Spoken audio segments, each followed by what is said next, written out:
I'm Paul Toogood. I work at Zuckerberg San Francisco General Hospital and the University of California, San Francisco. I'm an orthopedic surgeon. I specialize in trauma patients and the care of hip and knee arthritis patients.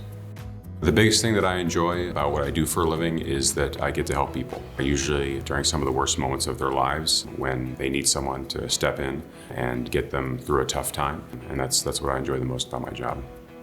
So one of the things that makes the Orthopedic Trauma Institute unique is that we have a very large number of people who specialize just in trauma.